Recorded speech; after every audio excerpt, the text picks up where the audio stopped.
Hey, what's up mga pre, and welcome back dito sa ating YouTube channel. And for today's video guys, ay pag-uusapan nga natin itong Rexas Finance. Dito guys, ay connected po itong project na to sa real estate. Kasi mga pre, Rexas Finance is doing something entirely different, while other projects like Cardano focus on smart contracts, and then Rexas is diving deep into the tokenization of real-world assets nga daw dito. Think of being able to trade things like real estate or fine art on blockchain. Sound realistic nga daw dito mga pre. And then, well, Rexas Finance is bringing that the future to us of now dito mga pre. And then, reminder lang mga pre, always do your own research bago nga tayo pumasok sa mga projects na ating papasukin. Kasi mga pre, hindi natin alam kung ito nga ba ay totoo or hindi. Nasa sa kanila yan, no? Kung kanila ba yung ipagpapatuloy ang mga projects. And then lalo na mga pre, pag pumasok po tayo dito ay need po natin ng puhunan. Need po natin ng investment dito guys. Kaya always do your own research. Magkaroon kayo ng idea guys bago kayo nga pumasok dito. Kasi ako dito mga pre is nagbibigay lang ng idea kung ano nga ba yung pwede nating papasukin na mga investment platform. So dito guys, kailangan po natin dito ng panibagong MetaMask wallet. Recommended po natin yan na gamitin natin is bagong MetaMask wallet. So pag nakagawa na po tayo ng panibagong MetaMask wallet, ay click lang po natin dito ang connect wallet guys. And then hanapin po natin yung MetaMask. And then okay, nakapag-connect na tayo. And then paano tayo dito bibili guys? Kailangan po natin dito ng ETH or Ethereum token guys, no, bago nga tayo dito makakabili sa kanilang token. So Rexas Presale Stage 4, meron po silang isang RXS token ay nagkakahalaga ng 0.060.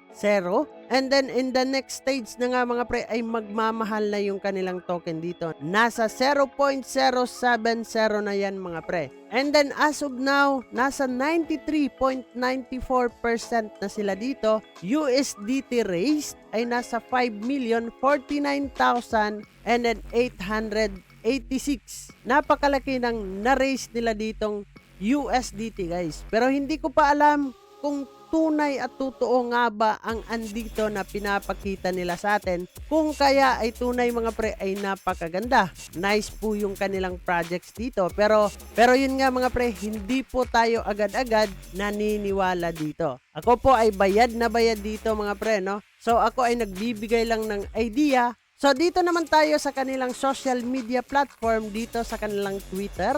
Meron po sila ditong 21.6k followers. And then meron silang mga update patungkol sa kanilang projects dito, no? Nasa sa inyo yan, pasukin niyo dito. And then kung kursunada naman kayong bumili ng token mga pre, then why not? So this project mga pre is will end whatever gaps are between the real world assets and blockchain technology, and literally put every imaginable real-world asset into blockchain network. And then yung kanilang token dito mga pre is ERC token sila, no? And then total supply nila po dito mga pre is nasa 1 billion. And then dito tayo sa kanilang tokenomics. Yung pangalan ng kanilang token dito is Rexas Finance. Symbol is RXS. And then decimal is 18. And then ito yung kanilang contract address guys. And then meron nga sila ditong total supply of 1 billion tokens. So dito sa kanilang tokenomics mga pre ay meron po sila ditong graph patungkol sa kanilang tokens dito, no? And then presale nga dito is nasa 42.5% or nasa 425 million. And then dito sa kanilang staking pool is nasa 225 million. Liquidity or nasa 150 million. Treasury is nasa 10% or 100 million. And then marketing is 30 million. Team is 30 million. Giveaways is 20 million. And then partners is nasa 30 million guys, no? Dito nga sa kanilang token mga pre is preview only pa. So hindi pa sila lalabas dito sa CoinGecko. And then sabi nga nila dito, easy lang po daw tayong kikita dito. And then meron daw sila ditong max potential ng kanilang token na aabot nga ng $5 to $10 in 2025. Yun nga daw ang pinakamagandang mangyayari sa kanila dito. Ang laki naman nung kanilang pinapaasa sa mga investors nila dito. Pero yun nga, hindi pa tayo sigurado, and then this is not a financial advice na pumasok talaga kayo. Nasa sa inyo po yung inyong pera dyan guys, no? Hindi ko po hawak yung inyong pera. So, yun lang naman yung pag-uusapan natin for today's video. All about dito sa Rexas Finance. So, bago natin tatapusin ang video na to mga pre, kung bago ka lang dito sa ating YouTube channel, ay huwag kalimutang mag-click subscribe and click the notification bell para ma-update at ma-aware ka sa mga panibago nating i-upload na video. So, this is me, Dong Ayan TV.